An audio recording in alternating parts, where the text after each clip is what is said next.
Now, let's go to America, brothers and sisters. Now, in America, the campaign of presidential candidate this time, Donald Trump, brought the issue of anti-Islam.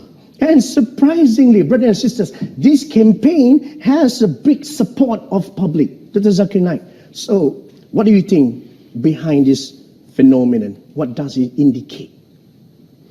No, I believe that we find that anything which is popular, they do have enemies. Yeah. And Allah says in the Quran that every prophet had enemy. And Muhammad Sallallahu Alaihi Wasallam, being the last prophet, will always have enemy. So I feel that people like Donald Trump, they prove the Quran right. Allah says in Surah Furqan, chapter number 25, that there will be an enemy for Muhammad Sallallahu Alaihi Wasallam. And since Muhammad Sallallahu Alaihi Wasallam, his message is going to be till eternity, there are bound to be critics and enemies of Islam and of Prophet Muhammad. So these people are proving the Quran right. Because in spite of all these things, Islam is spreading. Allah says in the Quran, in Surah Imran, chapter 3, verse 54, Allah says, Makaru makarallah wallahu khairul makirin. They plan and plotted, Allah too plan. Allah is the best of planner. If you see after 9/11, the media war on Islam and throughout the world, normally people should think that now Islam should perish, na'uzubillah. They cannot. But we find that more people want to know what kind of religion is this. And we find that in USA alone, in a span of about 9 months after 9/11, 34,000 Americans accepted Islam. In Europe alone, in a span of 10 months after 9/11, more than 20,000 Europeans accepted Islam. So more they are trying to attack Islam, more Islam is spreading.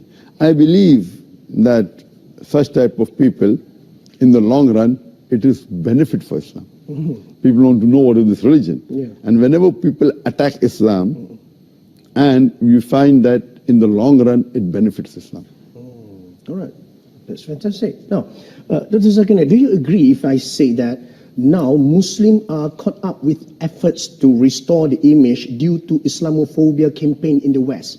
So because of this, they forget to promote noble values of Islam. Yes, I do agree with you. Many a time we Muslims being emotional, we fall into the trap. For example, we know what happened in the Danish cartoons. Danish. It is wrong what they did. We found that most of the Muslim organization, they left everything what they were doing and they were concentrating on that. They were protesting. Fine, we should protest. But that doesn't mean that we stop our activity. So if an organization was suppose doing 100 points work, they focus all their attention on replying to the Danish cartoon, and out of 100, they only do 5 points work. So imagine if all the organization do that, it will be a loss for the Muslim Ummah. What we require, there should be specialized organization to take care of this. And I've given a talk on this, how this should be dealt. What we do, we become emotional. Fine, we disagree with it. But don't become so emotional that whatever positive work you are doing, you also stop that. So if he is attacking Islam, we don't leave everything. You leave everything and you only go and reply to that. I mean, for example, as I told you earlier, that anyone that is popular, they're bound to be criticism on him.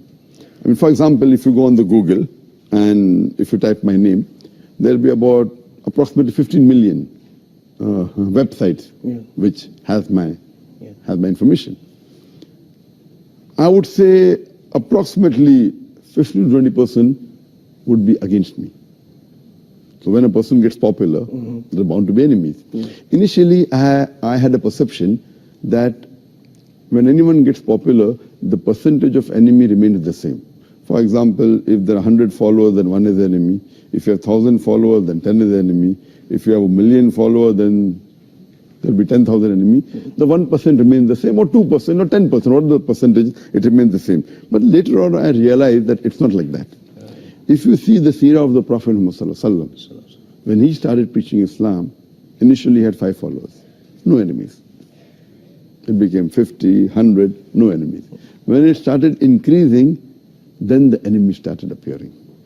Today, the most popular human being in the world is Muhammad Sallallahu Alaihi Wasallam. Even according to Michael H. Hart, even according to non-Muslims, the most influential human being in the world is Muhammad Sallallahu Alaihi Wasallam. Today, if you know that there are about 1.8 billion Muslims, and maybe another 100 more million maybe non-Muslims who may be liking Muhammad Sallallahu Alaihi Wasallam, you can say 2 billion Muslims who may be liking Muhammad Sallallahu Alaihi Wasallam.